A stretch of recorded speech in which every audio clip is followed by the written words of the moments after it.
বাংলাদেশ প্রতিদিন প্রকাশিত একটি নিউজ। ভাঙ্গা হলো ভাইরাল মিজানের ভাতের হোটেল। অর্থাৎ যেই যোগাযোগ মাধ্যমে যেই মিজানের ভাতের হোটেল নামে পরিচিত বা যে পরিচিত লাভ করেছে, ওই ভাতের হোটেলটি ভাঙ্গা হলো। এই যে 16ই আগস্ট, প্রকাশ সময় হচ্ছে 3টা 47, রবিবার 16ই আগস্ট 2026। তো এই যে দেখেন আপনারা যে ভ্রাম্যমাণ আদালত এটা মিজানের ভাতের হোটেল ভাঙ্গা হয়েছে, ভেঙে ফেলেছে। কারণটা হচ্ছে এখানে তারা উল্লেখ করছেন, রাজধানীর আগারগাঁওয়ে সামাজিক যোগাযোগ মাধ্যমে ভাইরাল হওয়া মিজানের ভাতের হোটেল আর নেই। ফুটপাত ও সড়ক দখল করে ব্যবসা পরিচালনার অভিযোগ। রবিবার দুপুরে অভিযান চালিয়ে হোটেলটি ভেঙে দিয়েছে ঢাকা উত্তর সিটি কর্পোরেশনের ভ্রাম্যমাণ আদালত। অর্থাৎ তিনি যে রাস্তার উপর যে যানজটের সৃষ্টি হয়, এই কারণে তার ভাতের হোটেলটি ভাঙ্গা হয়েছে।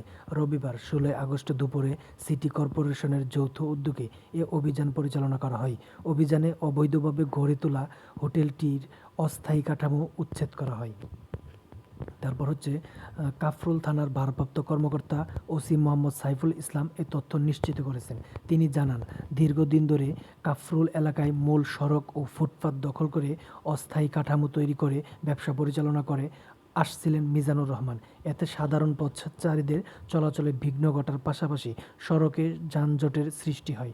অর্থাৎ তিনি যে হোটেলটা দিয়েছেন এটা ফুটপাতে দিয়েছিল এবং পথচারীদের জন্য কষ্টকর এবং যে যানজটের সৃষ্টি হতো। ফুটপাত দখলমুক্ত করতে সিটি কর্পোরেশনের ভ্রাম্যমাণ আদালত অভিযান পরিচালনা করে। তারপর হচ্ছে এই সময় ম্যাজিস্ট্রেট অবৈধ হোটেলটি ভেঙে দেন। অভিযানে আইনশৃঙ্খলা পরিস্থিতি স্বাভাবিক রাখতে কাফরুল থানা পুলিশ সার্বিক সহযোগিতা করে।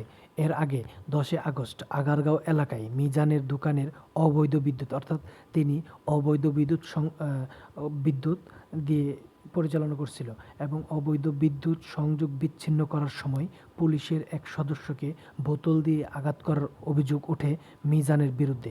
পরে তাকে আটক করে থানায় নেওয়া হয়। ঘটনাস্থলে উপস্থিত নির্বাহী ম্যাজিস্ট্রেট ওই সময় মিজানকে 15 দিনের কারাদণ্ড দিয়ে কারাগারে পাঠানোর আদেশ দেন। তো আজকে এই পর্যন্তই, সকলেই ফলো করে দিবেন।